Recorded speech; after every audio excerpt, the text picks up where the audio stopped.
Virgos, welcome to your weekly Sidereal Astrology forecast. This is for October 24th through the 30th of 2016. I'm Athen, and this channel is about using the actual constellations in the sky known as Sidereal Astrology. If you are new to the channel, be sure to check out the link down below for more information. All right, so Virgos, this week we have a new moon at the end of the week, which means the energies are sort of dying down. I think we'll come into the week with a bit of action, and I think it is a good time to put some things forward at the beginning. But as the week unfolds, a bit of this space and listening and meditative sort of approach to things as we prepare for the new moon. So the new moon will be on Sunday, and it's going to be another one in your sign of Virgo. And this is where we had the last one too, which is often the case because your constellation is so large. But another new beginning with yourself, with your goals, with your aspirations in many ways. Everything that has to do with your personal needs and also your independence. In fact, it's been an excellent time for all of this because you've had Jupiter in your first house, maybe helping you become more independent or see opportunities, expand your horizons to cultivate those personal needs of yours. So this is continuing, and I think it's a great weekend to sort of sit with the energies, again, set some new intentions. It's very much relating to you because it is conjoining up to your ruler Mercury. So it's like a fresh new start with you and your self-image perhaps, and maybe even your career as well, since Mercury does rule that 10th. But let's go and look at this in terms of how the week unfolds, because there is a lot of astrological aspects taking place leading up to that new moon on Sunday.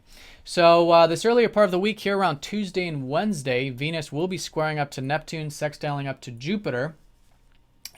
And this Venus, who's recently entered into your third house, which is where you've had Saturn. So this past year, maybe you've been taking seriously your communication, maybe learning. Some of you may be taking some courses or studying, some of you trading or exchanging, learning about the importance of communication in your life, the importance of learning and sharing ideas perhaps for some of you, or maybe just exchanging things in general, like such as in the marketplace. So however that has been unfolding over this past year, I think it's great to continue to be patient with these things, continue to develop it and see the long-term picture. Even though Venus coming in here can make it perhaps that right now, you can see the values with a lot of these things and maybe even enjoy a bit of that learning, enjoy a bit of that sharing and exchanging. So this is going to be a conjunction towards the weekend around Saturday, and so a new beginning in many ways with what has been continuously unfolding with that mental and communicative side of your chart. Also, too, maybe some new beginnings where you can take seriously your financial life, your material life, because Venus does rule that second house of yours. Maybe even, too, your life path and a bit of that adventurous spirit, maybe higher learning. You know, it's always good to balance that out with the third anyways. So around Tuesday and Wednesday, though, Venus will be squaring up to that Neptune. So if you are feeling like there's not a whole lot of information or there's fogginess or uncertainty about some of these things I just discussed, do give it a bit of presence. You know, it's a great way of working with Neptune is presence, acceptance, being in the present moment. And if you don't have all the information or there isn't clarity, maybe it's good to take a step back from that. And this has been a Neptune in your sixth house, so it might have to do with work or your everyday routine, which has been so good for you to be present and accepting with anyways in the greater scheme of things.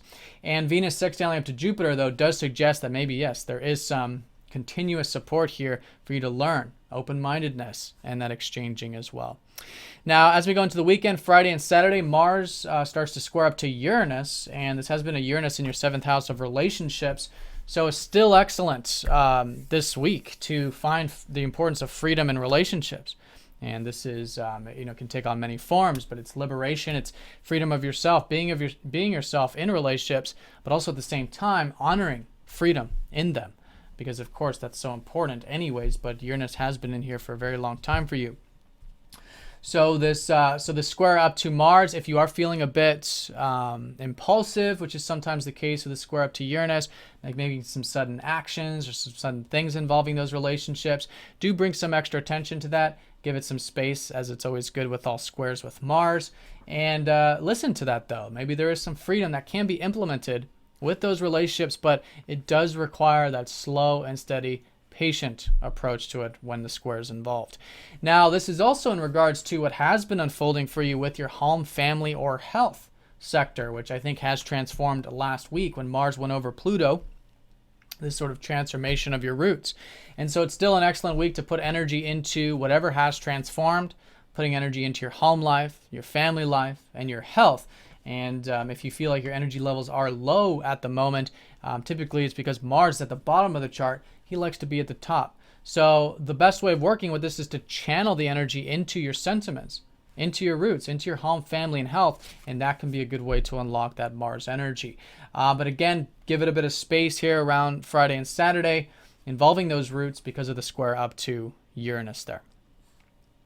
All right, so that's the week in a nutshell. And then, like I said, Sunday, the new moon. This is going to be another new beginning with yourself, a great weekend to listen, great weekend to set some new intentions. A lot of it's involving you, where you're headed, maybe even your career as well. And yeah, there's possibilities, there's potentials with Jupiter that's continuing to unfold. And I think just seeing where you can have a bit more independence in your life and continue to fulfill those personal needs. All right, Virgo, so have a fantastic week. Thank you for watching, and I'll see you all next week.